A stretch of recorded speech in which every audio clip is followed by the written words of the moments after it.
Hello friends, मैं हूँ fact भाई। और दोस्तों, आप मुझे बताओ, एक औरत शादी होते ही अपनी कलाइयों में चूड़ियाँ और मांग में सिंदूर लगाती है। औरतें अक्सर सोमवार, मंगलवार, करवा चौथ जैसे कई सारे उपवास रखती हैं। क्या ये सब कुछ सिर्फ उनके पति की लंबी उम्र के लिए है? वेल, ये बात तो हम मानते हैं, पर इसके पीछे का असल साइंस तो कुछ और ही है। खैर, इन औरतों को छोड़ो, पर ये हमारे अनोइंग बड़े बुजुर्ग, मैं सबकी बात नहीं कर रहा, सिर्फ जो जिंदा हैं उनकी। हमें हमेशा नीचे बैठकर ही खाना खाने को क्यों कहते हैं? इतना ही नहीं, वो खाने से पहले हमसे हाथ जोड़कर प्रार्थना भी क्यों बुलवाते हैं? वेल, आखिर क्यों हम भारतीय मेहमानों के आने पर उन्हें नमस्ते करते हैं और उनके पैर छूते हैं? अब आपने ये देसी नुस्खा तो सुना ही होगा। भारत में जब भी एक महिला जो किसी कारणवश प्रेग्नेंट नहीं हो पाती, उसे एक पीपल के पेड़ के चक्कर लगाने को क्यों बोला जाता है? आई नो, ये सारी हमारी परंपरा है, पर हम ठहरे साइंस के दीवाने, इसलिए हमने इन सारी चीजों के पीछे का साइंस आखिर ढूंढ ही निकाला है। और अगर आपको भी इन सारे रिचुअल्स के पीछे छुपे साइंस को जानना है, तो बने रहो इस वीडियो के अंत तक। So without any further delay, let's start with our today's video title, science behind Indian rituals. Number 1, why women apply सिंदूर।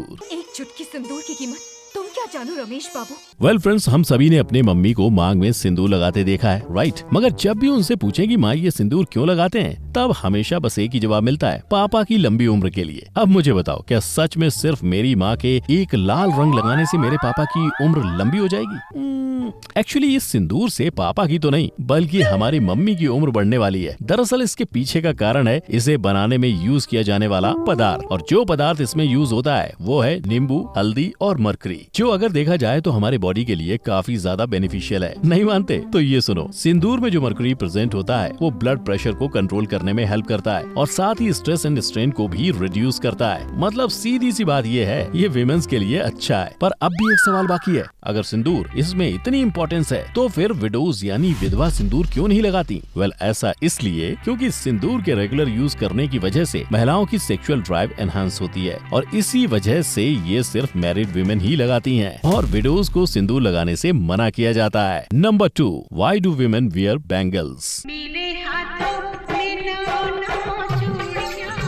भाई, हाथों में भर भर के कंगन पहनना ये कैसा ट्रेडिशन हुआ? क्या सही में इसके पीछे कोई साइंटिफिक रीजन है, या बस यूं ही ये कल्चर के नाम पर चली आ रही कुछ प्रथाओं में से एक है? वेल, आप ये सुन के शॉक हो जाएंगे कि बैंगल्स तो दरअसल एक जरिया है महिलाओं को हष्ट पुष्ट और डॉक्टर से दूर रखने का। हाँ, सीरियसली, दरअसल इसके पीछे का लॉजिक ये है कि बैंगल्स के मूवमेंट्स की वजह से एक महिला के हाथ पे कंटिन्यूअस प्रेशर और मोशन के कारण फ्रिक्शन जनरेट होता रहता है। इसकी वजह से उसके शरीर में ब्लड सर्कुलेशन प्रॉपरली होता है, और अगर ब्लड सप्लाई बॉडी को बराबर मिलता है तो जाहिर सी बात है बीमारियों के चांसेस बहुत ही कम हो जाते हैं। अब इसके अलावा एक और जो रीजन दिया जाता है वो ये है कि विमेन के रिस्ट बोन्स मेन की तुलना में वीक होते हैं, तो एक तरह से ये बैंगल्स उनकी कलाइयों को प्रोटेक्ट करने का भी काम करती हैं। Number 3, why do we worship idols. Friends, ऐसा कहा जाता है कि भगवान हर जगह होते हैं, राइट? तो फिर हम सिर्फ उनकी मूर्तियों की पूजा ही क्यों करते हैं? वेल, अगर साइंस के हिसाब से देखा जाए तो पूजा करना या प्रे करना एक फॉर्म ऑफ मेडिटेशन है। यानी अगर हम एक जगह पर बैठ के एक आइडिया पे, यानी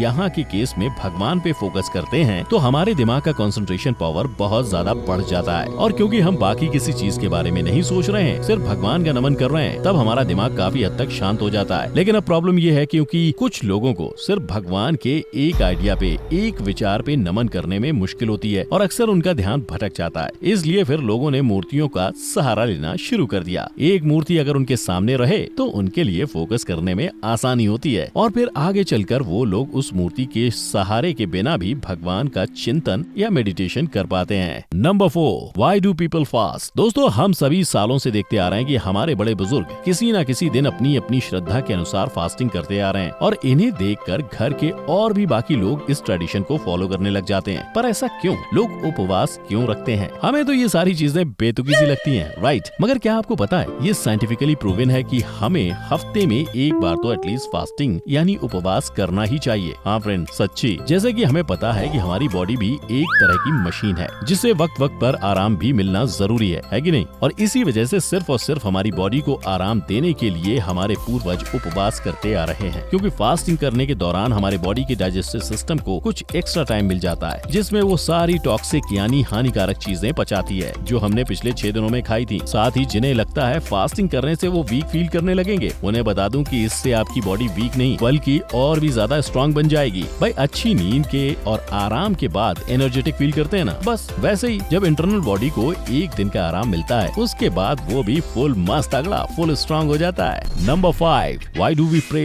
before eating and why do we sit on floor while having food. दोस्तों हम सभी ने अपनी लाइफ में एक ना एक बार तो ये जरूर सुना होगा कि खाने से पहले हाथ जोड़कर प्रार्थना करनी चाहिए और हमेशा खाना खाने नीचे जमीन पर ही बैठना चाहिए। पर ऐसा क्यों? आई नो भाई साहब, आई नो भाई, इसका जवाब आज तक किसी ने नहीं दिया। वेल डोंट वरी, मैं हूँ ना, मैं बताता हूँ इसके पीछे का असल साइंस। ये है कि आप खाना खाने बैठते हो तब बाकी की चीजों से ध्यान हटाने का काम ये प्रेयर करता है, जिसकी वजह से हमारा माइंड सिर्फ और सिर्फ अपने खाने पर फोकस करता है। साथ ही अगर हम फुली कॉन्शियस होकर खाना खाएं तो हम उतना ही खाते हैं जितनी की हमें भूख हो, ना उससे ज्यादा ना उससे कम। अब आते हैं नीचे बैठकर खाना खाने पर। तो हमें नीचे बैठकर खाना इसलिए खाना चाहिए क्योंकि इससे हमारा खाना इजिली डाइजेस्ट हो जाता है। मगर ऐसा क्यों? यही सोच रहे हैं ना। एक्चुअल में जब हम खाने के निवाले को प्लेट में से उठाने के लिए आगे बेंड होते हैं और फिर वापस अपनी बॉडी को सीधा करते हैं, उस दौरान हमारे पेट में डाइजेस्टिव जूस रिलीज होते हैं जिससे हमारा फूड अच्छे से डाइजेस्ट हो जाता है। साथ ही नीचे बैठने और उठने के वक्त हमारे जॉइंट्स की एक्सरसाइज भी हो जाती है। Number 6, why do people have mehndi and haldi ceremony during marriages. Well friend, शादी से पहले सभी के यहाँ हल्दी और मेहंदी की रस्में निभाई जाती हैं, राइट? पर ऐसे कस्टम्स आखिर हमारे इंडियन कल्चर में हैं ही क्यों? चलो मैं ही बता देता हूँ। गाइस, साइंटिफिकली ये प्रूव किया गया है कि हल्दी एक ऐसा नेचुरल इंग्रेडिएंट है जो हमारे स्किन के लिए बहुत ही अच्छा है। इसमें मौजूद एंटीऑक्सीडेंट्स और एंटी माइक्रोबियल प्रॉपर्टीज हमारे स्किन को क्लीन करने का काम करती हैं। इतना ही नहीं, आयुर्वेदा के अनुसार हल्दी में ऐसी प्रॉपर्टीज होती हैं जिसकी वजह से हमें कैंसर, अल्जाइमर, डायबिटीज जैसी हानिकारक रोग नहीं होते और शादी के दौरान दूल्हा दुल्हन के चेहरे पर एक नेचुरल ग्लो आए, इसलिए हल्दी सेरेमनी रखी जाती है। मगर मेहंदी में ऐसी क्या खूबी है? साला मुझे तो उसकी वो स्मेल ही नहीं पसंद आती। पर उसके पीछे साइंस है भाई। इसके पीछे का लॉजिक ये है कि शादी के वक्त दूल्हा दुल्हन बहुत ज्यादा स्ट्रेस में होते हैं। उनके भाग दौड़ को कम करने के लिए और उन्हें कुछ वक्त की शांति मिल सके, इसलिए मेहंदी का कार्यक्रम रखा जाता था। पर अगर हम इसका साइंटिफिक बेनिफिट देखें तो हमें पता चलता है कि मेहंदी में एंटीवायरल और एंटी फंगल एजेंट होता है जिसकी वजह से स्किन पे रैशेस नहीं होते और वो बॉडी को कूलिंग देने में भी हेल्प देता है। साथ ही और रीजन छुपा है इसकी खुशबू में जो हमारे ब्रेन को इंस्टेंट काम करने का काम करती है और यही रीजन है मेहंदी और हल्दी की रस्मों का। मानना पड़ेगा हमारे पूर्वजों को।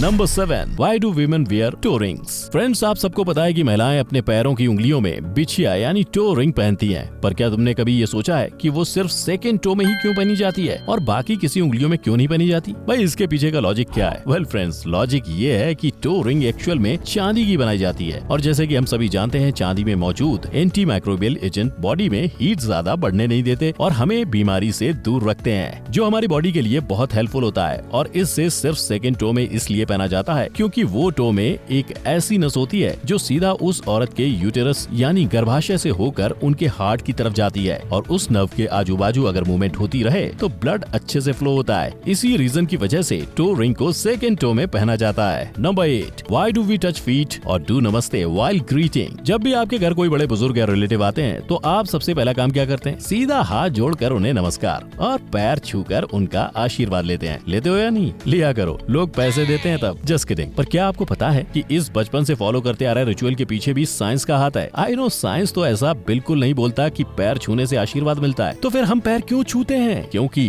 पैर छूने से आपकी बॉडी की अच्छी एक्सरसाइज होती है। यकीन नहीं होता तो देखो, जब हम झुककर बड़ों का आशीर्वाद लेते हैं तब हमारी वेस्ट एंड बैकबोन स्ट्रेच होती है, which is a good stretching exercise. So अगली बार जब आप किसी को नमस्ते या पैर छूकर उनका आशीर्वाद करते हो तब आप उन्हें इसके पीछे का साइंस बताना मत भूलना। Number 9, why people tree is considered sacred. दोस्तों, आपने लोगों को, खास करके औरतों को, ट्रीज की पूजा और उसके फेरे लेते हुए जरूर देखा होगा। मगर क्या आपको ये पता है कि जिन्हें बच्चा नहीं हो रहा होता उन औरतों को पीपल के पेड़ के फेरे काटने से बच्चा हो जाता है? व्हाट? पेड़ के फेरे काटने से बच्चा? ये कौन सा स्कैम हुआ बबुआ? वेल गाइस, इसके पीछे है हमारा स्कूल वाला साइंस, जो है भारी मात्रा में ऑक्सीजन सप्लाई। जब ये औरतें सुबह के वक्त पीपल के पेड़ के आजू बाजू फेरे लेती हैं, तब पेड़ के द्वारा प्रोड्यूस किए हुए ऑक्सीजन की वजह से लेडीज की पूरी बॉडी में मौजूद अंडरनरिश्ड सेल्स फिर से नरिश्ड हो जाते हैं, जिसकी वजह से उनका यूटेरस या गर्भाशय अच्छे से डेवलप होता है और यही रीजन है कि वो पीपल के पेड़ के चक्कर काटती हैं। वेल फ्रेंड्स, मेरी मानो तो मैं तो कहता हूँ कि सिर्फ उन्हीं चीजों का पालन करो जिसके पीछे एक्चुअल में कोई साइंटिफिक रीजन हो, वरना अंधविश्वास तो हर कोई फैलाता है। तो आज का हमारा ये वीडियो आपको कैसा लगा ये हमें कमेंट सेक्शन में जरूर बताना। साथ ही वीडियो पसंद आया हो तो लाइक और शेयर जरूर कर देना। साथ ही सभी चीजों के पीछे के साइंस को जानने के लिए हमारे चैनल को सब्सक्राइब करो और नीचे दिए गए बेल आइकन को प्रेस कर कर दो। सो मिलते हैं एक नई वीडियो के साथ। Till then take care and Jai Hind.